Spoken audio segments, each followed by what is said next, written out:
prostore z novim pohištvom, z novimi talnimi oblogami ali pa stenskimi oblogami, nehote povzročimo vnos kemikalij, ki lahko kar nekaj časa onesnažujejo zrak. Ja, v zaprtih prostorih je lahko količina onesnaženja zraka še večja kot zunaj. Z zračenjem ob neprimernih delih dneva dobimo v prostor zunanje onesnaževalce. Morate pa vedeti, da imamo tudi notri določene izvire delcev, recimo printerji so izvir recimo lahko ozona, potem če razmišljamo o tem, da kuhamo na plinskih gorilnikih, da si prižigamo svečke, da ne govorim sploh o cigaretnem dimu, je to vir delcev. Zjutraj in zvečer, ko je zrak najmanj onesnažen, zato vsak dan zračimo. To je najboljša preventiva. Na prepih odpremo okna, vrata pač v celi etaži, kakor jih imamo, s tem zamenjamo zrak v celotnem prostoru in zato potrebujemo, 3 do 5 minut. To je način, ki v prostoru preprečuje nabiranje plesni, enega največjih onesnaževalcev notranjega zraka. Plesni se rade razvijajo, če je relativna vlažnost nad 70%, to se pravi, da plesni se najlažje izognemo s tem, da vzdržujemo relativno vlažnost v prostoru od 40 do 60%. Slovenska zakonodaja merjenja onesnaženosti zraka v zaprtem prostoru ne predpisuje, zato onesnaženost notranjega zraka podcenjujemo.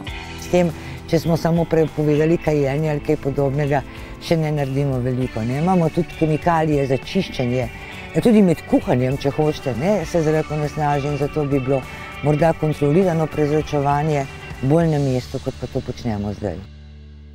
Onesnaženost zraka je prvi okoljski vzrok prezgodnje smrti v Evropi. Zaradi onesnaženosti umre 10-krat več ljudi kot v prometnih nesrečah. Britanski znanstveniki so ugotovili, da se škodljivi delci iz zraka nalagajo v naših možganih. Večji delci se ustavijo v nosu in obnosni votlini, najmanjši pa prodrejo v pljučne mešičke, kar znatno poslabša bolezen dihal. Škodljivi delci v mestnih skrajšajo življenje do 2 leti, ob prometnih cestah za 3 leta, povprečno pa v Sloveniji za 1 leto.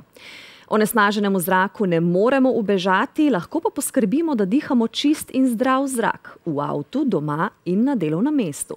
Kako, bomo govorili z naslednjo gostjo, Loreno Leonardos iz Yonexa. Dobrodošli v studiu. Torej, povedali smo, Slovenci dihamo onesnažen in slab zrak in to, da svoje domove ali pa bodisi delovna mesta prezračujemo, redno prezračujemo, ni dovolj, ker vam seveda spuščamo onesnažen zrak, ki ga potem vdihavamo, v njem spimo. V vašem podjetju imate za to rešitev, kaj ne? Ja, imamo rešitev. Predvsem so to naši ionizatorji, ki oddajajo negativne ione. In negativni ioni so edini, ki lahko odstranijo podmikrometrske delčke izpušnih plinov, kot vemo, so rakotvorni. Torej, ni celih nič 1 mikrometra. Ni filtra na svetu, ki bi lahko te majhne delčke zadržal in zato tudi ti delci potujejo skozi konstrukcijo, ali odpiramo okna ali ne. Zato je bilo v bistvu to rečeno, da je včasih znotraj še bolj onesnažen zrak kot zunaj, ne? Ker ga veter pač zunaj nekako razprši, ampak znotraj ga pa imaš in to vdihavamo. In torej naši aparati oddajajo negativne ione iz ogljikove ščetke. Ta ščetka je unikatna, edini jo imamo na svetu, ker oddaja negativne ione brez prisotnosti ozona. In to je zelo pomembno, da lahko ljudje tudi vdihavajo in da seveda ni ozona v bližini. Negativni ioni so pa v bistvu ne odstranjujejo samo podmikrometrskih delčkov izpušnih plinov, ampak tudi bakterije, viruse in vso ostalo nesnago, ki je prisotna in zato so v bistvu odlična preventiva, ne samo pred nalaganjem v pljuča, ampak tudi pred infekcijskimi boleznimi, prehladi in vse ostalem, kar je človek dojemljiv, ne? Kaj pa, na primer, ljudje z alergijami? Dan danes obstaja mnogo alergij, marsikdo jih ima, pa na primer bronhitis, pa astme. Pozitivno vpliva tudi na ta stanja pri posameznikih, ki uporabljajo ionizator? Ravno na ta stanja. Namreč zakaj? Negativni ioni znižajo raven histamina v krvi in ravno pri astmi, alergijah je ta izjemno povišan in jih seveda znižujejo s pomočjo tablet, pršil in tako dalje, medtem ko negativni ioni znižajo histamin brez stranskih učinkov. To je bistveno. In zaradi tega beležimo ozdravljene alergike, astmatike, tudi hipertonike, namreč pri vdihavanju oziroma pri tem postopku, ko negativne ione dobimo v telo, se zniža tudi raven stresnega hormona, to je tihi ubijalec. Poleg tega, če pogledamo tole knjigico, dejansko je v telesu, naredijo ioni ogromno stvari in ogromno pozitivnih učinkov, kar je ta oddaja prekratka, da bi vse omenili. Zato smo mi strnili v knjigo, ki je edina prva na slovenskem o ionizaciji, torej negativni ioni kot način zdravljenja, dokazi svetovnih inštitutov. Tukaj so dokazi, kaj so vse delali na inštitutih, kakšne raziskave, kakšni so bili rezultati, in pa predvsem o našem slovenskem ionizatorju, ki je pa eno stopnjo naprej zaradi te ogljikove ščetke, ki ne oddaja škodljivega ozona in zato lahko ljudje vdihavajo. In ravno o tem se bova pogovarjali tudi v nadaljevanju. Vrnimo se v zaprte prostore z Lorraine Leonardos iz Ionexa, pa nadaljujeva pogovor o zdravilnih učinkih negativnih ionov na telo. Torej, na trgu je v tem trenutku mogoče kupiti ogromno različnih ionizatorjev, takšnih in drugačnih. Na kaj mora biti potrošnik, ko kupuje, ko izbira, najbolj pozoren?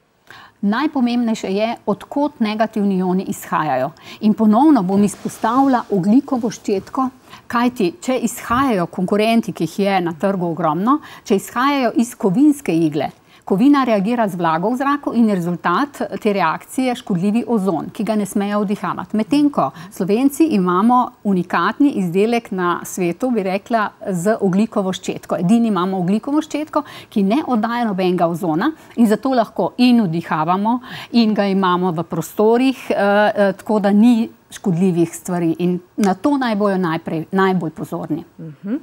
Uporaba je povsem preprosta. Samo vdihavati, sicer pa ga postaviti na višji prostor, v dnevni sobi, v kuhinji, v spalnici, lahko na nočni omarici, prestavljati ga iz prostora v prostor, če imamo samo en ionizator, tako da je vse zionizirano. In to je najbolj bistveno, je pa to, da umazani delčki, škodljivi delčki, bakterije, virusi se ne morejo več dvigati, ko so enkrat zionizirani. To je bistvo tega procesa ionizacije. In ionizacija bi dejansko morala biti v vsakem stanovanju, v vsakem poslovnem prostoru, ker daje vitalnost. Ioni vzdržujejo biokoloid celice. To je vitalnost celice. In ljudje, tudi če so zdravi, naj vdihavajo, naj imajo ione. To je življenje. Morava pa poudariti, da je razlika, oziroma ne smemo zamenjevati vlažilnike zraka in ionizatorje. Kaj ne? Ja, tako je. Ljudje velikokrat mislijo, da bojo z vlažilniki naredili, ja, imamo suh zrak. Glejte, suh zrak je zaradi prahu. Prah se začne dvigati, ko začnemo kuriti in ljudje čutijo tak postan suh zrak. Ko enkrat zioniziraš ta prostor, se pravi, odstraniš prah in bakterije, viruse in vse ostalo in je zrak takšen, kot bi bil navlažen, bi rekli. Ampak ni, ne? Ker so negativni ioni to naredili obenem, je pa tudi vlažilnik zelo dober hranitelj bakterij in virusov in dejansko vlažilnik povzroča prehlade. Tako da tukaj ne smemo zamenjevati.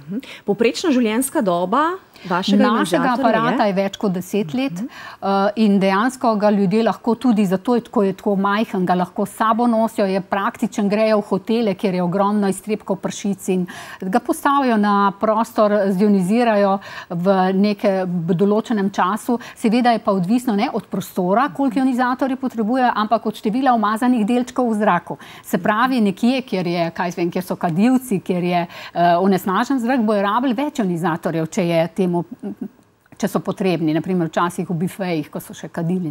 Za eno stanovanje pa dejansko enega prenašamo sem in zdaj. Če pa je kdo bolan, astmatik, alergik, hipertonik, naj ga ima v prostoru, kjer spi, naj se nadihava negativnih ionov in bojo rezultati prišli, tako kot so reference v tej knjigi, pokažejo, koliko ljudi je ozdravljenih in celo zdravniki.